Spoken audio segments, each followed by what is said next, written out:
it's about. I want 5 of them to give out to my friends. I've got one lady that comes into our office at least twice a week, says, "Can I get another one of those videos?" Right. Well, Do you have a good stock of them up there? Yeah. one thing I want to point out is we've just come out with something new here. What we see is a lot of people go to these showings, like at a church or a civic center or somewhere it's being shown, and they don't know how to get a hold of one or how to order one. We've come out with a little business card, an Alpha 21 business card, that people are and we'll give these out, as many of them as you need. You just call us, we'll send them to you. And we're sending them out with every Alpha 21 now, sending 3 of them with each Alpha 21. But if, we gave you several thousand of them, and we've given thousands of them to other people, and these things are going out in droves. And now we're actually getting calls just for the cards. People just calling saying, "I've already seen them Alpha, I just need some cards to give out to people." And I tell you, handing them out at town hall meetings and everything is one of the best things to do with them. Right. I also want to remind, I know Cherie's got a couple of things you want to bring up, but I want to remind people about the Line 5 project that we've been doing. If you've got... Have you dent in all those yet? All that Oh, supply? yeah, they're flying out, but I just want to make sure people remember that once these are gone, they're gone. We're not reprinting, and so it'll be gone here before too long. But if anyone... Make sure people understand if they've got an event coming up, some pro-life function, a conference or a banquet or monthly meeting or whatever, and you want to make sure that everybody who comes gets a free Line 5, just give us a call. All you do, they go out in cases of 32, and all you pay is the shipping. And it's been running somewhere between $9 and $15 to ship a case of them UPS. And be sure you keep one for yourself because they might be worth millions one day. Oh, yeah, I'm sure they're going to be worth just millions one day. Anyway, I just want to remind people of the Line 5 project, and it'll be over here before too long. Well, we need a segment, good news, bad news, don't we? I have good news, bad news. Our friends in Oregon have decided that having kids is the way to send your carbon footprint soaring. You're polluting the air if you have kids. Sure. Yeah. So it's better to drive a more fuel-efficient car and get those weird light bulbs and replace your refrigerator and your windows with energy-saving models. Check done all that. Okay. But the funny thing about this article is they say, even if you do all these wonderful green things, if you have a kid, you just wipe all that out. It just destroys it. Sure. 40%. Well, I'm doing my part to make the largest carbon footprint possible. Leave a bunch of youngins behind, right? It matters what you leave behind. All these Volvo drivers and Prius drivers and everything, and that's fine if you want to drive a Volvo or a Prius. There's nothing wrong with that. Well, but to say that it's they're making the argument that it's almost immoral to have children. Mm-hmm. That's exactly what the argument is. Right. And I'll tell you, this whole global warming principle, the heart and soul of it, is to reduce the human population. Right. They hate human beings. The evil on this earth is humans. Right. Humans. I want to go get a big, gigantic SUV or fifth wheel or something, and take my 8 youngins and go up to Oregon. Wouldn't that be great? Yeah. Leave my footprint. Right. I am convinced it's one of the biggest scams ever played in the world. I am too, Johnny. I am convinced of it. Absolutely correct. Climate changes, all these things changes all throughout generations. And things were changing when there was few of us, and they're going to change even when there's many or less. It ain't going to change. And this is a fraud, and I think somebody's pocket is getting real full off of it too. Probably. Always follow the money trail, right? Well, I love a story like this. The coach at the University of Louisville, now natives say it's Louisville, Kentucky, the Cardinals up there, he had a little indiscretion. Now, this is what I think is funny here. I had to... Rick Pitino. He has been a coach there for a long time, and he apologized the other day for having, a few days ago, for having committed adultery a few years back in 2003. But I had to laugh at this. For committing adultery in 2003 in a Louisville restaurant. On a table in the restaurant. Wow. Okay. These are some nice folks here. Well, the Attorney General of Kansas was sitting in the courtroom. It went beyond the affair. Yes, because the woman he had the affair with, she's now been charged for trying to extort money from him, but he gave her, he's a Catholic, mind you, and he gave her $3,000 to abort the baby that she said she was pregnant with that was his. So pro-life groups at the university are calling for his resignation, and there is a clause for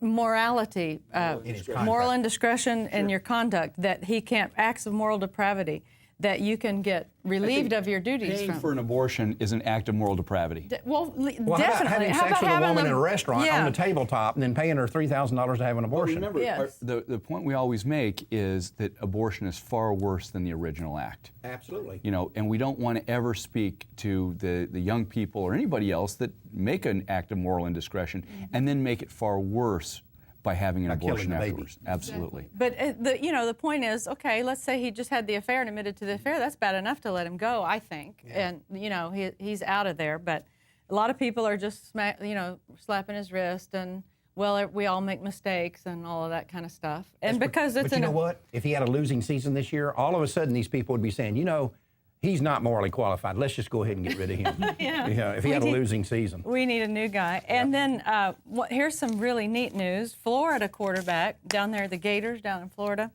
21 years old. He was on the cover of Sports Illustrated, the same one with the swimsuit This deal. guy is a horse.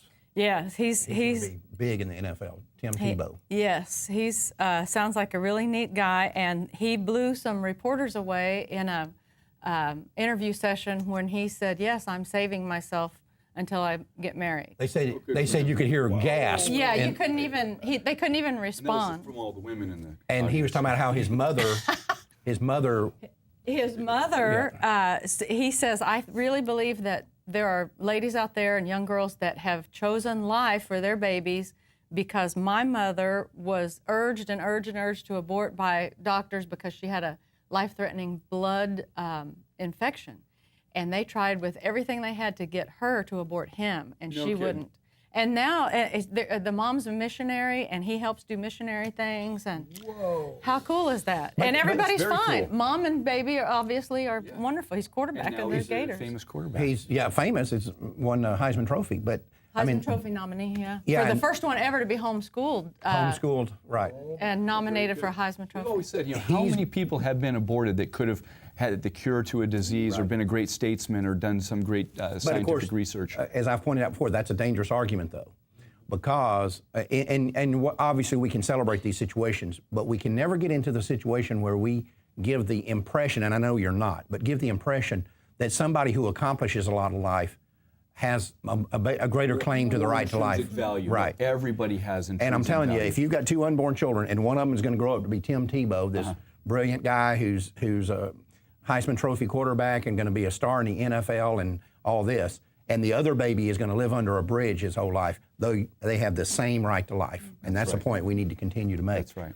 But it is a neat story. But the thing about it to me, and I wish we had more time, but we're out of time, but the thing about it to me that made this story so impressive was that they said you could hear gasp among these reporters when he said, "Yes, I'm saving myself. I don't have sex. I'm saving myself for marriage." We have come to the point in this country where he's considered to be a freak, and that's kind of what they were alluding to. Well, I remember the basketball player, and I can't think of his name right now. Green. But Green, that's right, Green. Green. AC Green. AC Green, and he did the same thing, and all of us were applauding him, and way to go, good for him, what an example, but now we've come to who was it? Was it Kareem Abdul-Jabbar talked about having had sex with 2,500 women during his Magic Johnson too. Magic Johnson or somebody, and during their NBA careers, and yet AC Green is the one who's considered the freak. Yeah. What have we lost our mind? It's becoming more common, though. I talk with college kids around the country, and this situation is becoming more common. That's becoming more of the norm. Let's make sure it's becoming counterculture. Right. I tell you what, the difference between Magic and AC, one has AIDS and one does not. Right, That's right. That's right. I wonder which one that might be. Say more. Need to say more. We'll be right back.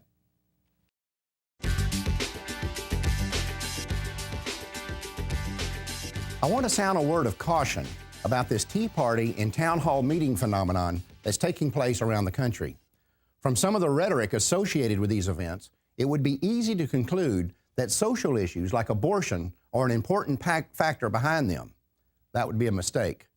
Yes, there are many people involved with these events who are staunchly pro-life, and it is not uncommon to see a strong pro-life presence at them. But be assured, the driving force here is money. If these people were suddenly to conclude that Obama's financial policies are going to make our economy sing, I will assure you that the Tea Parties and the town hall meetings would be over. Now, let me make it clear that I'm not saying that what these people are doing is either unimportant or wrong. It's not. The fact is, the America we all grew up in is being dismantled right before our eyes by corrupt politicians in Washington, D.C., who are nothing short of traitors. And the Tea Parties and town hall meetings are a needed and appropriate response to this crisis. They are vital in reminding America's political elitists that we do not work for them, they work for us.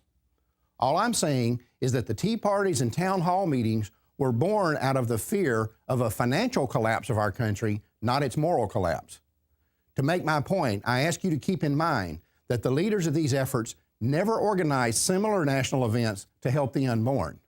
And my prediction is that if the time ever comes they no longer perceive Obama to be a threat to their wallets, they'll go home, drop the unborn in the grease, and you and I will never hear from them again.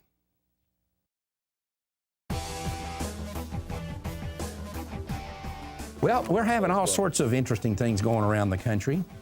You had something going on up in South Dakota that was pretty interesting. You know, South Dakota is near and dear to my heart. I spent a lot of time up there praying for South Dakota. We've always wanted a first abortion-free state, and they're one of the closest states to that goal. Right. And I want to introduce somebody I'm proud to call a friend, Dr. Alan Unruh, who has made some pivotal movement in that area with Planned Parenthood. And I want to welcome Dr. Alan to the show today. Alan?